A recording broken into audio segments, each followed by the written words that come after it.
MUI pernah berbicara tentang polemik ini? Nggak pernah. Apa mereka tahu? Tahu. Majelis Ulama Indonesia, Majelasa duduk baik gawena. Mana MUI?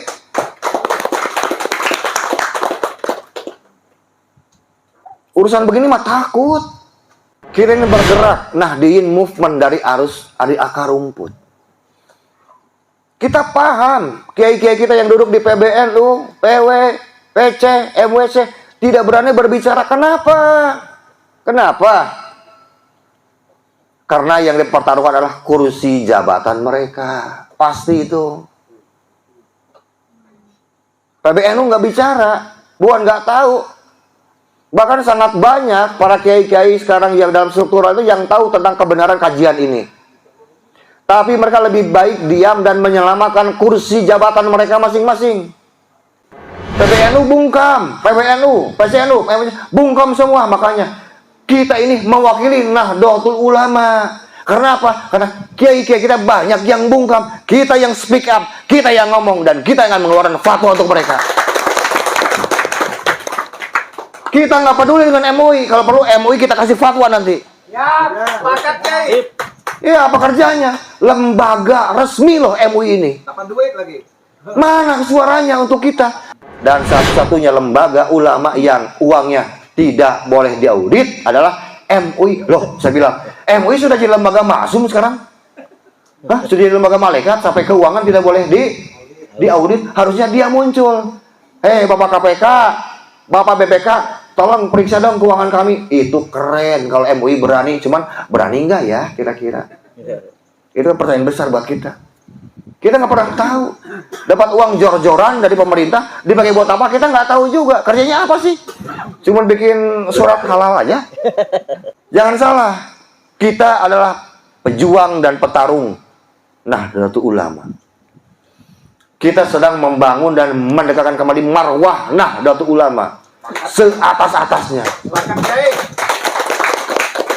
Jadi kalau di Jawa Barat sudah ada sekarang di klaster kiai sekarang orang NU, ya NU mana?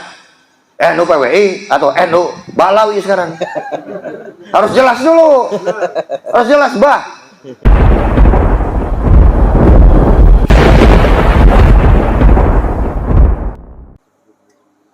Yang ingin saya sampaikan juga, terima kasih yang setinggi-tingginya kepada Bapak Presiden Prabowo Subianto dan Wakil Presidennya Mas Gibran Rakabuming Raka, yang memang benar-benar sekarang mencurahkan perhatian dan dukungan sepenuhnya untuk perjuangan Wali Songo Indonesia Laskar Sabilillah.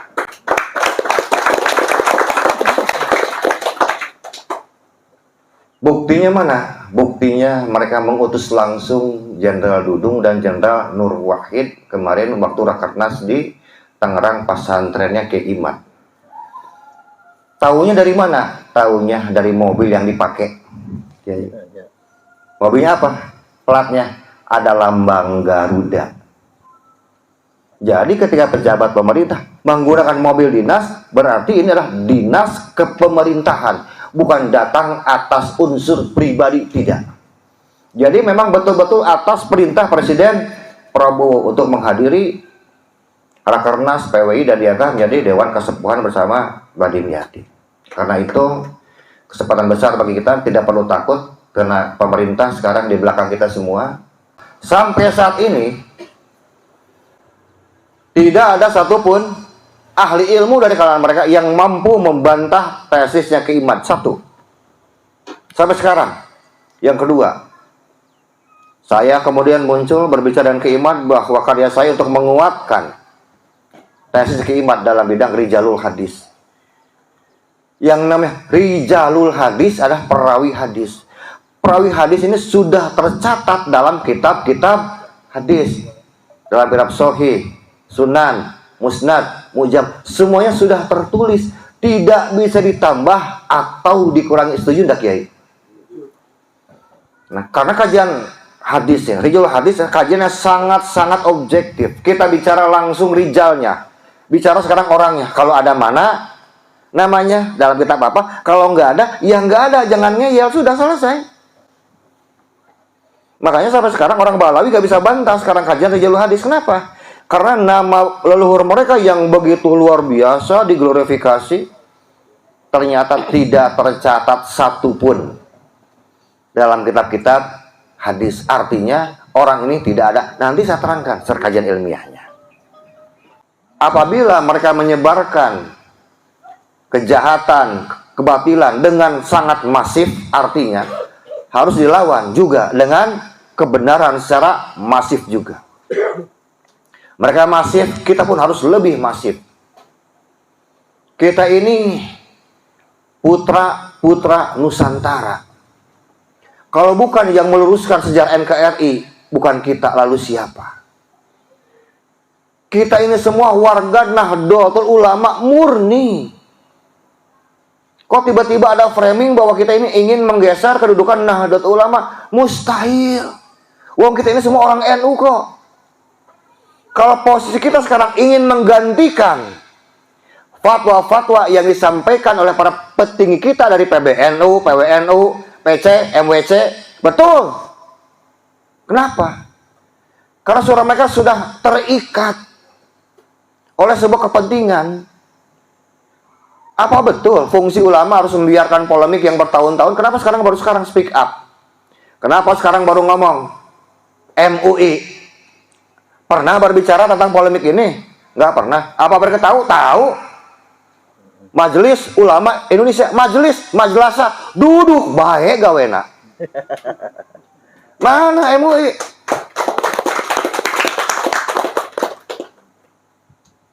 Urusan begini mah takut.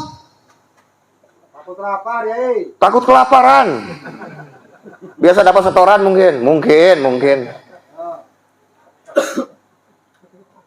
Kita ini bergerak Nahdliyin movement dari akar rumput. Kita paham kiai-kiai kita yang duduk di PBNU, PW, PC, MWC tidak berani berbicara. Kenapa? Karena yang dipertaruhkan adalah kursi jabatan mereka. Pasti itu. PBNU nggak bicara, bukan nggak tahu. Bahkan sangat banyak para kiai-kiai sekarang yang dalam struktural itu yang tahu tentang kebenaran kajian ini. Tapi mereka lebih baik diam dan menyelamatkan kursi jabatan mereka masing-masing. Kita berpikir bukan kursi kita. Kita berpikir tentang kedaulatan Republik Indonesia. Tentang kedaulatan ideologi Pancasila dan NKRI. Berbicara tentang kedaulatan dan warisan Islam Nusantara yang diwariskan oleh para wali songo. Itu yang kita pikirkan. Makanya sangat aneh. Kok ada Kiai NU membela mati-matian Ba'alawi. Dikasih apa sih sebetulnya? Dikasih berapa sih? Kok mau-maunya Kiai NU dihina, mereka diam. Betul? Ulama NU diinjak-injak harkat martabatnya, mereka diam. Ba'alawi dibela mati-matian. Memangnya Ba'alawi punya jasa apa di negeri ini? Nol.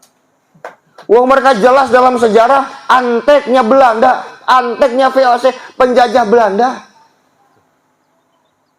Diteruskan oleh anak cucunya sampai sekarang. Dan masih banyak kiai kita yang nggak ngeh bahwa kemerdekaan adalah hak semua bangsa. Kita ingin merdeka secara intelektual. Makanya kajiannya kajian ilmiah, diskusi ilmiah nanti kita. Kita ingin merdeka secara spiritual. Selama ini kita dijajah terus-menerus. Dan saya bicara fakta. Saya ini pengarang buku, Kiai. Saya bicara dengan 3 hal. Cuman 3 poin, paling sedikit. Saksi, bukti, alat, bukti. Kalau saya bicara begitu. Sekarang kita lihat. Yang pertama, memberikan tempat panggung untuk ceramah kepada Ba'alawi. Siapa lagi kalau orang NU, betul? Kiai-kiai kita yang mereferensi mereka naik ke panggung. Kalau mereka mengadakan majelis sholawatan, majelis takliman, yang memenuhi majelis mereka apakah sekarang orang mana? Orang Muhammadiyah? Bukan, orang NU, betul? Semua orang-orang NU yang mengangkat derajat, harakat, martabat mereka. Yang suka ngisiin kenceleng itu siapa? Orang NU semua. Yang diminta sekarang kambingnya, sapinya, itu siapa? Orang NU juga. Termasuk istrinya diembat juga itu. Orang NU juga itu. Dan kita masih saja enggak ngeh tentang kejahatan yang terorganisir yang mereka bentuk selama ini. Ini kesalahan para kiai-kiai kita. Jadi mohon dimaafkan. Kesalahan kiai-kiai kita yang hanya mengandalkan zon. Husnuzon bila hujah fahuwa batil. Berbaik sangka tanpa hujah, tanpa data otentik, tanpa bukti yang tertulis, semuanya batil. Kalau sekarang beragama hanya mengandalkan zon, nggak perlu sekolah kiai, nggak perlu ngaji ke pondok pesantren, nggak perlu ngaji ngalogat kitab, nggak perlu. Hanya mengandalkan zon. Romo-romo kita di PBN sekarang hanya mengandalkan zon. Lah mereka ini sekolah di mana saya bilang? Nyantrinya di mana? Kita nggak bisa ikut. Dan saya belum pernah menemukan dalil boleh mengikuti kebatilan. Kalaupun ada dalil, saya pengen tahu diizinkan untuk mengikuti kebatilan yang berasal dari kiai-kiai tinggi. Mana dalilnya saya bilang? Kita bicara data. Wah, guru saya juga masih pro Balawi. Maafkan mereka dan doakan. Guru kita salah. Guru kita bukan nabi. Yang maksum cuman kanjeng nabi. Nggak perlu takut bilang guru kita salah. Memangnya kenapa? Imam Syafi'i berbeda pendapat dengan Imam Malik kurang lebih 40 bab. Guru dengan murid bisa berhujah dengan ilmu plus adab. Orang ini pakai adab dulu, ilmunya nggak dipakai, makanya berantakan semua. Wes adab bos umur-umur. Adab di atas ilmu. Siapa yang bilang adab di atas ilmu? Saya tanya. Kalau adab di atas ilmu, orang beradab, orang bisa beradab karena apa? Ya karena ilmu. Berarti ilmu di atas segalanya.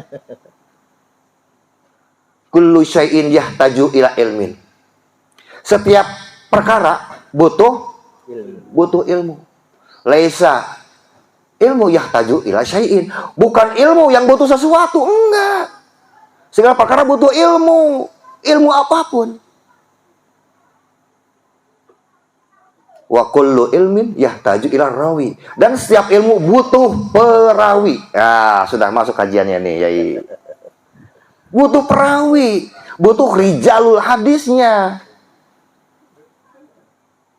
Kullu ilmin yahtaju ila rawi, laisa rawiyu yahtaju ila ilmin. Bukan perawi yang butuh ilmu. Sekarang perawi bisa menyampaikan ilmu bagaimana kalau ilmunya nggak ada, Kiai? Gih? Apa yang mau disampaikan kalau ilmunya nggak ada? Jadi perawi memegang peranan penting, sentral untuk menyampaikan ilmu pengetahuan. Wa kullu tarihin yahtaju ila rawi. Dan setiap tarikh, sejarah, riwayat butuh perawi. Ma'al ahbadallati yahmiluha bitatabu'i kaidahnya. Bersama dengan ilmu yang dibawanya bitatabu'i secara estafet. Secara estafet. Apa nama estafet? Tidak terpotong-potong alias bersambung terus menerus, bersambung dari zaman ke zaman, namanya estafet. Ini data ilmiah. Makanya kanjeng Nabi kan pernah bilang kepada sahabat Anas bin Malik, wa qala nabiyyu sallallahu alaihi wasallam, qaidu ilma bil kitab. Ikatlah ilmu dengan catatan. Coba lihat. Ikatlah ilmu dengan catatan. Jadi mengikat ilmu dengan catatan bukan hanya bentuk kepatuhan atau ketaatan sahabat kepada sunnah Nabi. Bukan itu saja. Tapi Nabi ingin bahwa ada bukti otentik. Ada bukti yang tertulis untuk generasi selanjutnya. Makanya ikat ilmu dengan catatan. Inilah salah satu dalilnya. Kenapa kitab sejaman harus ada? Ya ini dalilnya. Dan ada beberapa redaksi yang mendekati hadis masyhur, Kiai. Makanya, mana kitab sejamannya? Lah ini hadisnya ada kok. Bukti sejaman itu bisa dengan bentuk tulisan, prasasti, hieroglif, apapun yang bisa diberikan bukti secara nyata. Namanya kitab sejaman.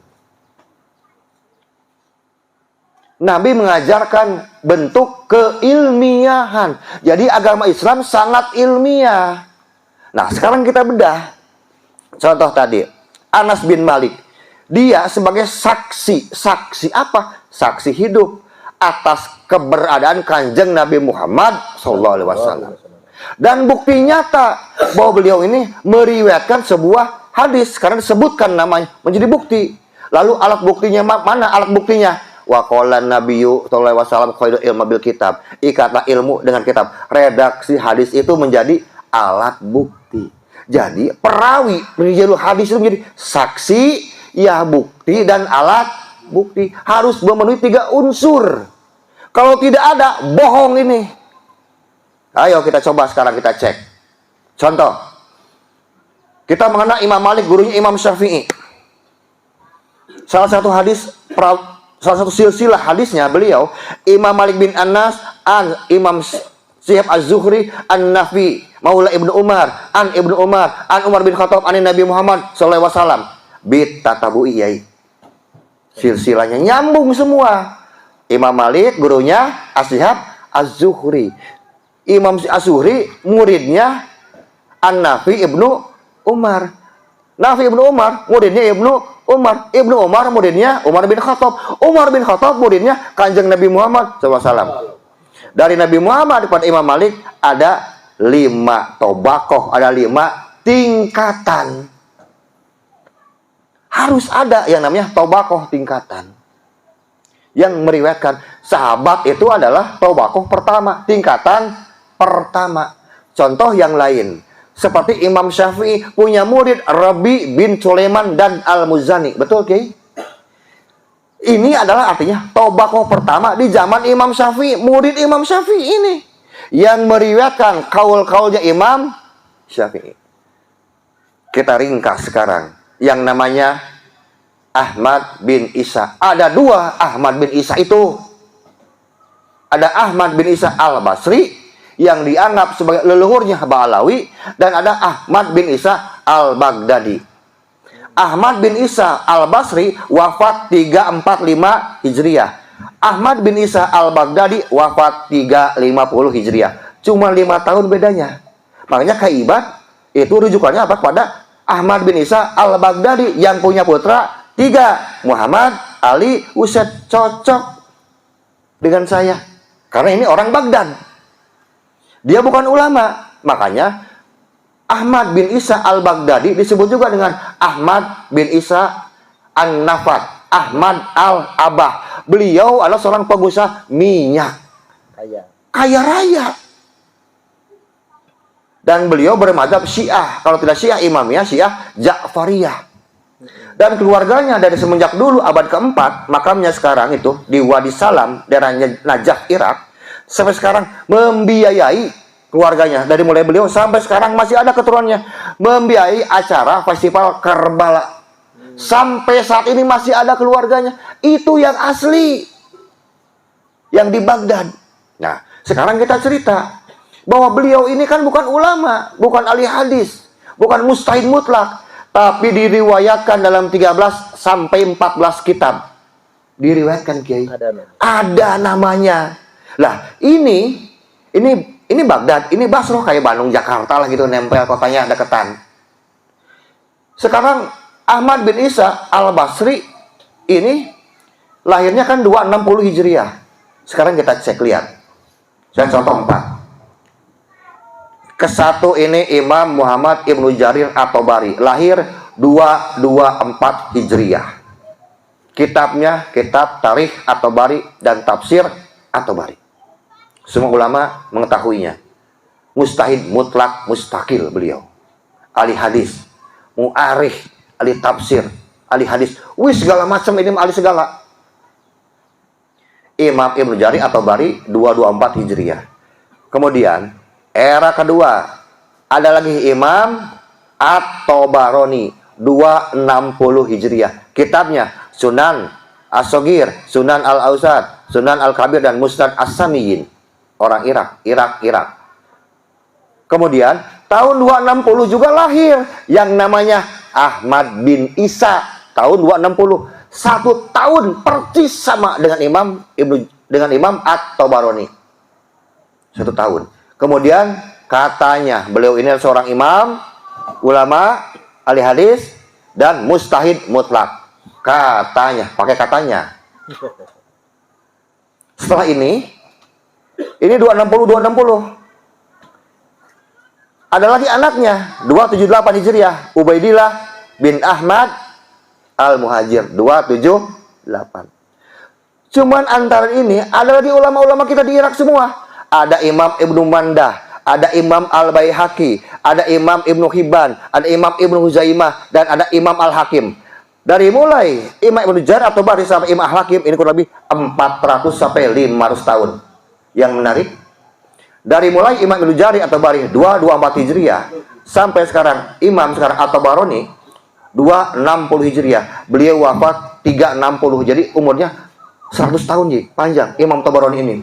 Kan satu zaman dengan katanya dengan Ahmad bin Isa. Pertanyaannya, semua ulama yang hidup di zaman Imam Ibnu Jari atau Bari semuanya diriwayatkan dalam kitab-kitab Imam Ibnu dalam kitabnya Imam At-Tabarani diriwayatkan. Cuman satu ulama yang tidak diriwayatkan dalam kurun waktu 226 Hijriah sampai 360 Hijriah. Dalam jangka waktu 120 tahun cuma satu ulama yang tidak diriwayatkan oleh Imam Tabarani. Siapa namanya? Ahmad Al-Muhajir. Ahmad bin Isa. Kenapa nggak diriwayatkan? Karena orangnya tidak pernah dilahirkan. Jawabannya. Belum selesai. Tenang. Saya tidak membatalkan nasab saya mah. Nasab urusan kiiman. Sekarang di bawah Imam At-Tabarani ada Ubaidillah bin Ahmad Al-Muhajir 276 atau 278 Hijriah. Artinya umurnya beda antara 16 atau 18 tahun dengan Imam At-Tabarani. Ya. Beliau wafat 360 Hijriah. Ubaidillah 278 atau 276 Hijriah lahir. Kemudian wafat 345, 15 tahun bedanya. Berarti duluan Ubaidillah. Kalau memang betul beliau mustahid, ulama dan muhadis, lalu kenapa namanya juga dua-duanya tidak tercantum di dalam kitab sekarang?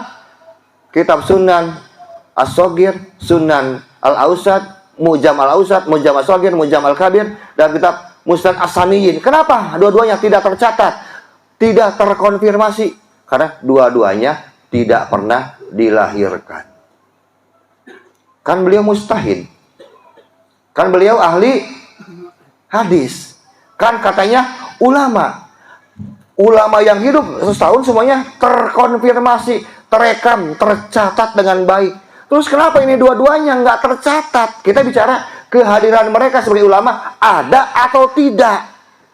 Di belakangnya ada Imam Ibnu Mandah, kitab Al-Iman. Ada sekarang kitab Ibnu Huzaimah, Sahih Ibnu Huzaimah. Kalau betul Sahih itu orangnya ada, harusnya ada namanya dalam kitab Sahih Ibnu Huzaimah. Ibnu Hibban, kitab Sahih Ibnu Hibban, nggak ada lagi namanya ini orang. Dalam kitab Al-Imam Al-Baihaqi, Sunan Al-Baihaqi, tidak ada lagi. Al-Adabul Baihaqi, tidak ada lagi namanya. Kemudian dalam kitab Al-Mustadrak, Imam Al-Hakim, tidak terdaftar lagi, tidak tertulis lagi. Sekian banyak ulama-ulama yang hidup di Irak dan sekitarnya, tidak ada satupun yang meriwayatkan yang namanya Ahmad bin Isa dan Ubaidillah bin Isa. Jangankan sebagai mustahid mutlak, jangankan sebagai ulama atau ahli hadis, sebagai santri saja tidak pernah terkonfirmasi. Kenapa tidak terkonfirmasi? Karena tidak pernah dilahirkan di alam dunia ini. Itu jawabannya.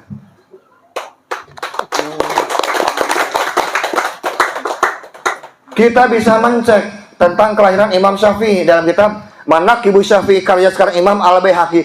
Dari pertama lahir sampai meninggal dunia, dan semua pertemuan Imam Syafi'i dengan ulama manapun tercatat dengan baik. Beliau mengaji, hafal Quran mulai usia 6 tahun. 10 tahun beliau mampu menghafal 10.000 syair bahasa Arab kuno. Umur 25 tahun mampu menghafalkan 150.000 hadis. Semua ada ceritanya. Padahal Imam Syafi'i lahir 150 tahun sebelum lahirnya Ahmad Al-Muhajir katanya. Ini kan lebih primitif, ada datanya. Yang lebih primitif ada lama Pak, 150 tahun itu waktu yang lama. Kok datanya komplit? Ada. pertemuan Imam Malik dengan Imam Abu Hanifah, pertemuan Imam Malik dengan Al-Faqih Al-Laits Asy-Sya'ad As-Samarqand, semuanya ada tercatat. Pertemuan ulama dengan ulama itu ada. Lah, kita ini pertemuan ulama dan ulama ada catatannya.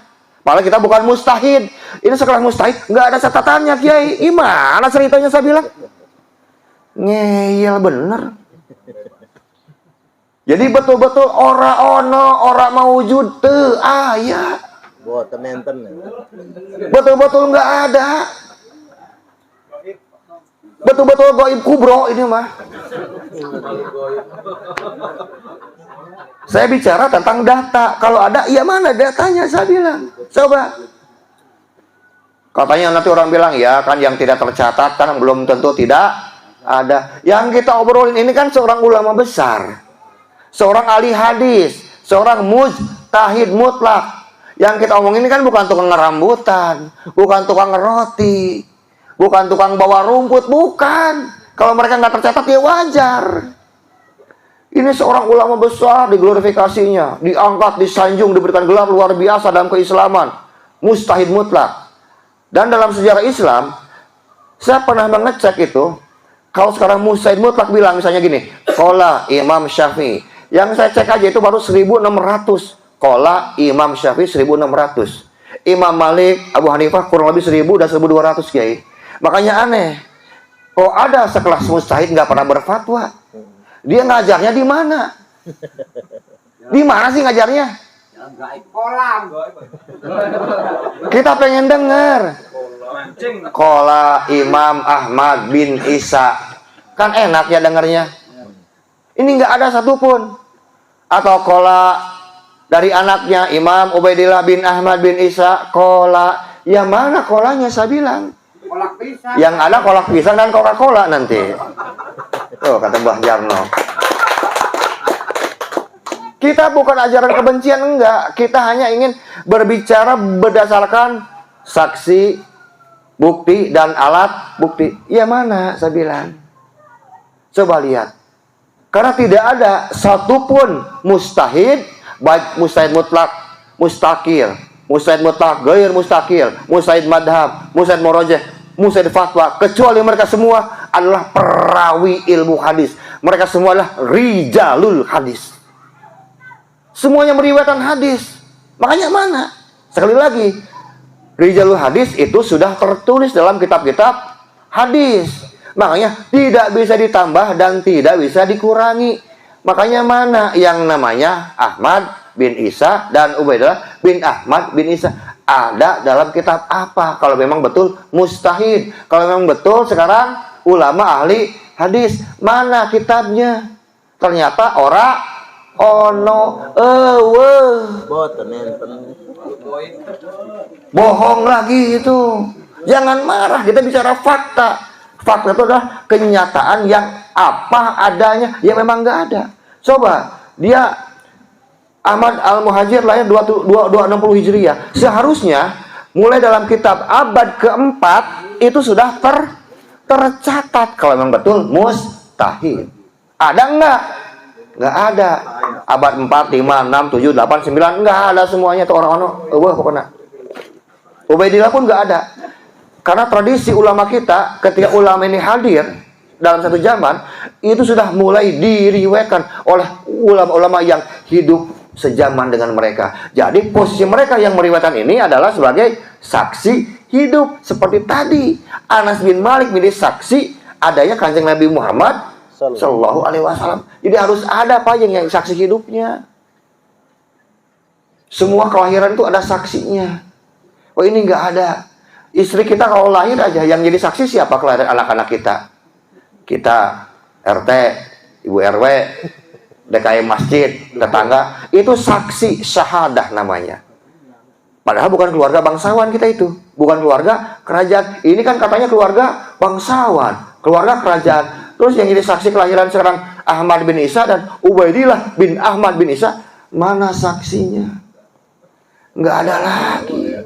Nabi Muhammad ada saksinya, pamannya Abu Jahal, betul Kiai? Ya.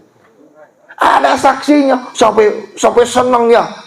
Sampai pada kita riwayatnya bit tatabui dengan estafet nyampe. Ini sudah lebih modern. jauh lebih modern. Kalau dibandingkan dengan Kanjeng Nabi, usianya kan berarti sekitar 250 tahunan. Jadi kita mundur 250 tahun ke belakang, sudah riwayat Nabi Muhammad ada saksi hidup lahirnya, pamannya. Lah ini lebih maju, lebih modern, lebih metropolitan. Dan harus tahu, abad 3, abad 4 di Irak itu zaman keemasan Islam dinasti Abbasiyah, di mana semua ulama merapikan semua catatannya. Ulama adalah ulama saling bertemu, saling sowan. Kalau ada yang tidak punya riwayat, akan minta kepada ulama yang lain, akan dimasukkan. Kalau dia nggak lengkap, akan minta dilengkapi. Sedang ada penerjemahan dari kitab-kitab yang berbahasa Hindu, Persia, berbahasa Yunani, Romawi, abad 3 dan 4. Inilah tempat hidupnya Ahmad bin Isa atau Ahmad bin Al-Muhajir. Kalau memang ada, harusnya teriwayatkan, terdokumentasi dengan sangat baik kalau ada. Karena apa? Semua ulama abad 3 dicatat dalam kitab-kitab ulama abad keempat. Ulama-ulama hidup abad keempat semuanya dicatat dalam kitab-kitab ulama abad kelima dan seterusnya. Termasuk masalah nasab yang saya ketahui dari risetnya Kiima dan kawan-kawan, bahwa Ahmad bin Isa al-Baghdadi yang punya anak Muhammad Ali Husain itu diriwayatkan dalam kurang lebih 42 kitab, Kiai. Bukan 4 kitab, 42 kitab. Dan semuanya nyatanya sama, cuma 3. Muhammad Ali Husain. Abad ketiga di sini sampai abad 9. Semuanya 3 sepakat. Ijma bizamani. Sudah sepakat sebuah zaman. Fikuli zaman sudah sepakat. Tiba-tiba tahun 985 muncul Ali As-Sakron mengisbat lewat mimpi anak-anaknya Ahmad. Itu ada 4 dengan Ubaidillah. Pertanyaan saya kan sederhana. Ini abad 9 mengatakan anak Ahmad itu 3, Muhammad Al-Isa. Ini merujuk kepada kitab abad berapa? Abad ke-8. Kitab abad ke-8 mengatakan bahwa anaknya 3. Ini merujuk kepada kitab abad ke-berapa? Abad ke-7. Abad ke-7 kepada abad ke-6. 6 kepada ke-5. 5 ke-4. 4 ke-3. Semuanya sama. Cuman 3 anaknya. Muhammad Ali Husain. Makanya saya tanya, itu Ali As-Sakron mengatakan anaknya Ahmad bin Isa 4 itu merujuk kepada kitab yang mana? Jawabannya dapat mimpi. Kalau mimpi mah jawab sama mimpi lagi aja lah. Mimpi basah. Mimpi kok jadi hujah, saya bilang.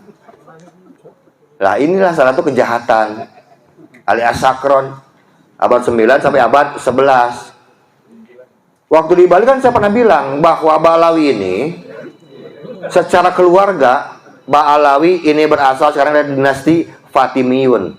Dinasti Fatimiyun berasal dari dinasti sekarang Bani Lewi. Bani Lewi sekarang dari kerajaan dinasti Seba, kemudian dari dinasti Mu'in, kemudian dari kaum Samud, dari kaum Ad, dari Bani Iram, dari Al-Fashad bin Saleh bin Sam bin Nuh. Jadi Ba'alawi ini anak cucunya keturunan dari Nabi Hud alaihissalam. Hanya ada lintas keturunan dari kaum Ad dan kaum Samud yang sampai sekarang belum bisa dibantah. Karena Nabi Muhammad nggak mungkin punya darah itu, Kiai. Makanya wajar kalau mereka sombong dan songong, pengen dilayanin, merasa paling besar. Ada dalam sejarahnya Bani Lewi itu kan anaknya Yakub. Dan memang dari 12 anaknya diberikanlah kewenangan otoritas keagamaan kepada Lewi. Makanya nggak aneh kenapa sekarang orang-orang Ba'alawi ini dalam urusan agama pengen paling besar, pengen paling hebat, pengen paling hebring, bahkan sampai pakai gelar imam besar, imam jumbo. Embung eleh itu nggak mau kalah itu. Jadi nggak salah kok kalau mereka ini memang punya gen Yahudi. Tapi kan banyak orang Yahudi soleh, jangan salah, nggak orang Yahudi brengsek semua, enggak. Contoh, di Israel itu kan banyak masjid. Orang-orang Muslim yang lahir sebagai Yahudi dan bermadhab Syafi'i. Menarik. Orang Yahudi, Muslim, madhab Syafi'i, ini bisa soleh. Ini soleh ini. Kenapa sekarang yang Ba'alawi di sini nggak bisa soleh? Padahal sama-sama turunan Yahudi. Nah ini makanya dibedain antara yang soleh dengan yang nggak soleh. Nah ini menariknya apa? Waktu saya di Surabaya, saya bicara dengan Prof. M. Ali. Prof, saya bilang, sepertinya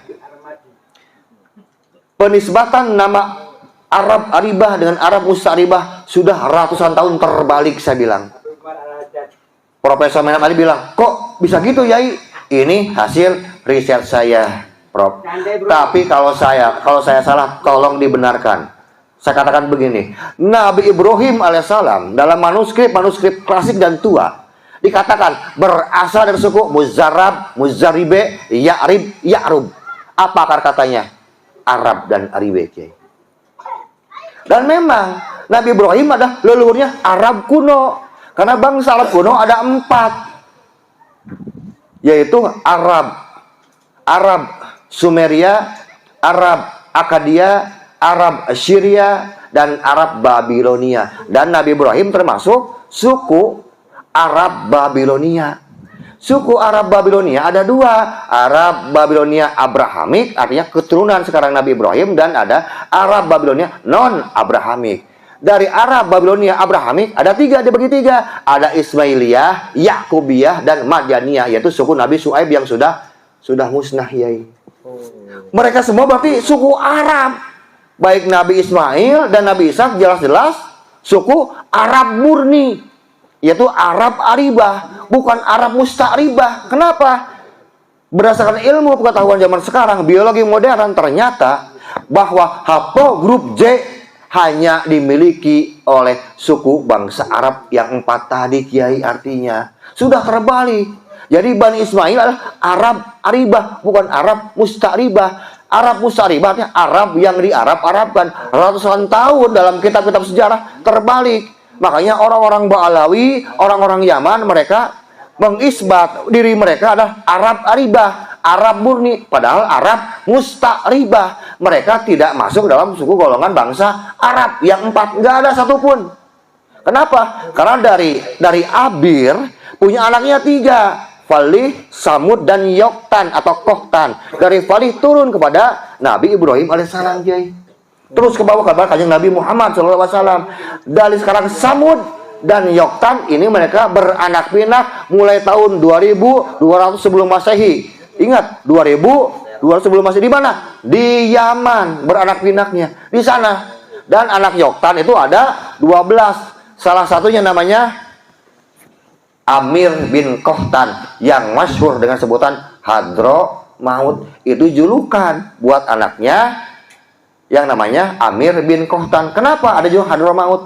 Amir bin Kohtan waktu meluaskan daerah kekuasaannya di Yaman, tiap masuk sebuah kampung, mulai dari anak kecil, bayi sampai nenek-nenek, kakek-kakek, semuanya dibasmi, dibunuh habis, pembantaian massal. Sehingga setiap dia datang, hadirlah kematian. Maka diberikan gelarlah julukan Hadromaut. Hadromaut itu bukan negara 1000 wali, negara pembantaian. Ini sejarah sudah dibolak-balik lagi di kita ini. Gak ada ceritanya, apalagi Tarim, negara 1000 wali. Wali dari mana? Aneh, kok ada sekarang wali yang berdoa di Tarim, Tarimnya tetap gersang, tetap miskin, perang yang tidak berhenti antara satu kelompok dengan kelompok yang lain, satu kampung dengan kampungnya, nggak pernah berhenti dari dulu sampai sekarang. Katanya negeri 1000 wali, kok bisa-bisanya ada wali yang berdoa sama Allah 1000 jumlahnya, nggak dijabah, kan aneh. Muhibinnya goblok aja. Wah, tuh. Coba. Jangan diperjelas tahu. Ya, jangan terlalu jelas, Pak. Jangan, maksudnya ya kita nggak perlu menghina mereka karena mereka sudah terhina gitu, sudahlah. Kita bicara data. Nggak setuju? Silahkan bantah saya dengan data. Jangan pakai narasi dan fitnah. Kalau sekolah bicara data, bicara fakta, dibantah dengan narasi dan fitnah. Artinya mereka memang orang-orang yang tidak menghargai ilmu pengetahuan. Coba sekarang Allah mengatakan, ya ayyuhallazina amanu in ja'akum fasikun bi nabin fatabayyanu an tusibu biqauman bijalatin fatusbihu alama fa antum nadimin. Hei orang-orang yang beriman, apabila datang kepada kamu siapa? Orang-orang fasik membawa sebuah berita. Apa perintah Allah? Bi nabin fatabayyanu, pakai waw dan alif mulazamah. Bukan cek dan dicek. tapi riset atau penelitian secara terus-menerus. Jadi untuk mengetahui sekarang berita yang dibawain oleh orang fasik atau tidaknya dengan cara apa? Cuman satu jawabannya, Kiai. Riset dan penelitian. Baru kita tahu ini fasik atau enggak dalam berita yang dibawanya dengan cara apa? Riset atau penelitian. Kalau tanpa riset dan penelitian, Allah justru khawatir kamu akan membinasakan sebuah kaum bijahalatin atas kebodohan kamu.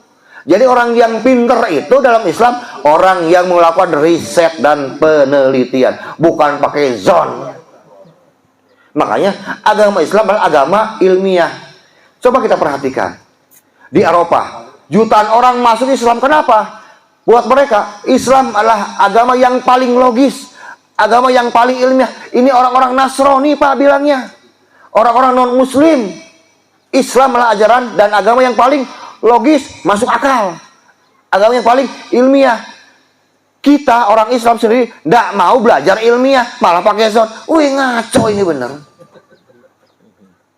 Oh, ini kiai-kiai kita mah nggak ada urusan. Kiai mau punya modal 10.000, kalau salah masalah aja udah.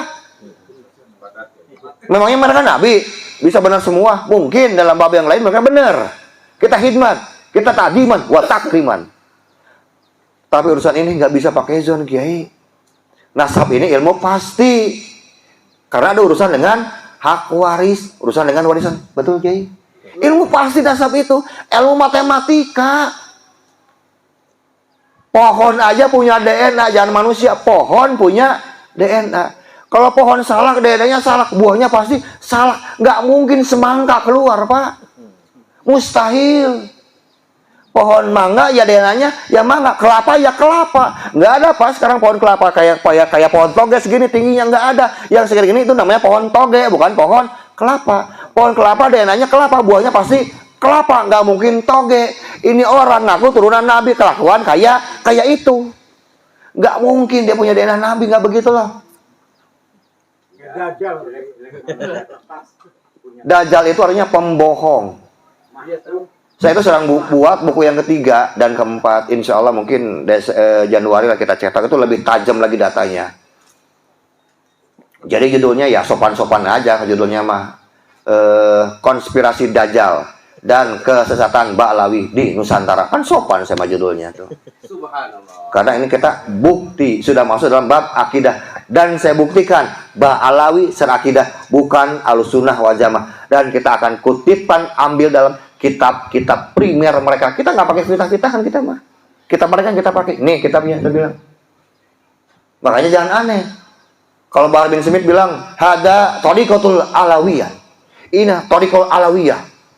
Ya kitabnya memang begitu. Ada kasta, penisbatan pada kasta, merasa paling tinggi. Gimana ceritanya? Kan dalam sebuah riwayat yang masyhur, an Abi Nadrah radhiyallahu anhu wa qala Nabiyyu sallallahu alaihi wasallam fi khutbati fi ausatil tasyrik. Beliau berkhutbah di pertengahan hari tasyrik. Nabi Muhammad bilang begini, ya ayuhan nas, ala inna rabbakum wahid, ala inna abakum wahid. Wahai segenap manusia, kepada sahabat, sesungguhnya Tuhan kalian satu. Dan ingatlah, sesungguhnya leluhur kalian satu. La fadla li ajamin al arabiyyin. Tidak ada keunggulan antara orang-orang ajam atas orang Arab. La arabiyyin li ajamin. Tidak ada pula keunggulan antara orang Arab atas orang ajam. La ahmar wal aswad. Nggak ada juga keutamaan orang yang berkulit merah, maksudnya orang-orang Eropa atas orang-orang yang berkulit hitam. Wala ahmar wal aswad illa bitaqwa. Begitu pula nggak ada keistimewaan orang-orang yang berkulit hitam atas orang-orang yang Eropa kecuali takwa. Nggak ada suku bangsa, nggak ada negara, nggak ada orang Jawa sekarang sukunya lebih mulia dibandingkan orang-orang Bugis. Nggak ada suku orang Bugis lebih mulia dibandingkan orang-orang Papua. Nggak ada sekarang orang-orang Makassar lebih mulia dibandingkan orang-orang Bali. Nggak ada, semuanya berhubungan dengan suku, itu nggak ada. Islam mengajarkan kesetaraan. Yang membedakan hanyalah ketakwaan. Kok bisa sekarang ada sebuah kelompok membuat kasta atas Kanjeng Nabi Muhammad Sallallahu Alaihi Wasallam? Padahal Kanjeng Nabi Muhammad diturunkan salah satunya untuk menyamakan bahwa manusia semua sama di mata Allah, Kiai. Nggak ada bedanya. Suku manapun nggak ada pengaruh buat Allah. Yang penting itu adalah ketakwaan. Inilah yang disebut dalam Indonesia Bhinneka Tunggal Ika. Boleh beda tapi satu. Kita ini satu harkat, sederajat. Suku manapun boleh jadi presiden, boleh jadi direktur, boleh jadi menteri. Karena semua ruh dalam Al-Quran dan hadis sudah ada dalam Pancasila. Makanya kita bela Pancasila, bela NKRI, bela Bhinneka Tunggal Ika, bela ulama-ulama pribumi. Mereka ini sebetulnya lahir di mana, makan di mana, dapat uang di mana. Kok bisa-bisanya menjajah sekarang kita di negara Indonesia? Kemerdekaan adalah hak segala bangsa. Kita harus betul-betul merdeka dari penjajahan intelektual dan penjajahan spiritual yang mereka lakukan dari mulai tahun 1836 dengan datangnya VOC. Kenapa VOC memberikan sekarang gelar Habib kepada mereka? Tahu nggak jawabannya, Kiai? Ini politis, sangat politis. VOC bekerjasama dengan Utsman bin Yahya, sang pengkhianat NKRI, diberikan gelar Habib ini untuk menuduhkan, menghancurkan otoritas para kiai, para ustadz, para ajengan, para gus, para raden mas yang sudah punya sekarang pabrik-pabrik segala macam, punya perkebunan kelapa sawit, punya sawah hektaran. Untuk menuduhkan otoritas mereka, maka dimunculkanlah nama Habib yang membawahi, jadi paling atas Habib ini mengalahkan yang namanya kiai, ajengan, gus, raden mas, tumenggung, semua kalah oleh yang namanya Habib. Nah, untuk mengambil hasil-hasil tanen mereka, VOC nyuruh Habib ini, sono ke rumahnya lurah raden mas kiai diambillah setoran dari mereka. Jadi pendawiran itu sudah ada di zaman VOC kepada kiai-kiai kita semua, kiai. Yang maju siapa? Itulah Habib itu. Jadi jelas mereka itu adalah jongos-jongosnya penjajah Belanda. Sekarang anak cucunya yang nerusin, dan kita masih juga enggak sadar. Kalau bukan kita sekarang yang berani melakukan perlawanan, lalu siapa lagi, Kiai? Apa kita mau selamanya negara kita dijajah oleh mereka, begitu maksudnya? PBNU bungkam, PBNU, PCNU bungkam semua. Makanya kita ini mewakili Nahdlatul Ulama. Karena apa? Karena kiai-kiai kita banyak yang bungkam, kita yang speak up, kita yang ngomong, dan kita akan mengeluarkan fatwa untuk mereka. Kita nggak peduli dengan MUI, kalau perlu MUI kita kasih fatwa nanti. Ya, sepakat, Kiai. Iya, apa kerjanya? Lembaga resmi loh MUI ini. Dapat duit lagi. Mana suaranya untuk kita? Mana suaranya untuk NKRI? Mana suaranya untuk Pancasila? Mana suaranya? Ada nggak? Nggak ada. Duit negara. Dan satu-satunya lembaga ulama yang uangnya tidak boleh diaudit adalah MUI. Loh, saya bilang, MUI sudah jadi lembaga maksum sekarang? Hah? Sudah jadi lembaga malaikat, sampai keuangan tidak boleh diaudit. Harusnya dia muncul. Hei, Bapak KPK, Bapak BPK, tolong periksa dong keuangan kami. Itu keren kalau MUI berani. Cuman berani nggak ya kira-kira? Itu pertanyaan besar buat kita. Kita nggak pernah tahu. Dapat uang jor-joran dari pemerintah, dipakai buat apa? Kita nggak tahu juga. Kerjanya apa sih? Cuma bikin surat halal aja. Jangan salah. Kita adalah pejuang dan petarung Nahdlatul Ulama. Kita sedang membangun dan mendekatkan kembali marwah Nahdlatul Ulama seatas-atasnya. Jadi kalau di Jawa Barat sudah ada sekarang di klaster kiai. Sekarang orang NU, ya NU mana? NU PWI atau NU Balawi sekarang. Harus jelas dulu. Harus jelas, Bah. Enggak seenaknya. NU, iya ntar dulu, NU mana? NU Wali Songo, Pak. NU PWI Wali Songo atau NU Balawi? Balawi ini, oh hati-hati, tanda serunya banyak ini. Kita berjuang dengan penuh kekompakan, kebersamaan, mengadakan acara dengan modal sendiri, betul Mbah? Nggak pakai anggaran kita mah, seada-adanya aja. Kalau bukan karomah para wali, lalu karomah siapa bisa kita berkumpul? semua Zuriah, Palisosen, Nusantara tiba-tiba kompak semua. Sebentar, 1 tahun langsung meledak. Makanya mereka betul-betul ketakutan, Mbak Alawi ini. Sangat ketakutan. Karena itu, tolong hati-hati. Saya pesan sama semua. PWNI, Laskar Sabila sedang digembosi langsung dari dalam.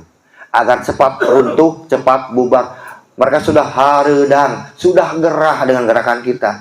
Kalau PWI-nya sekarang bubar, mereka bakal muncul lagi. Makanya daripada mereka muncul lagi, ya sudah kita tenggelamkan saja sekalian. Betul. Haredang. Haredang. Biar haredang aja mereka, biar keringetan terus.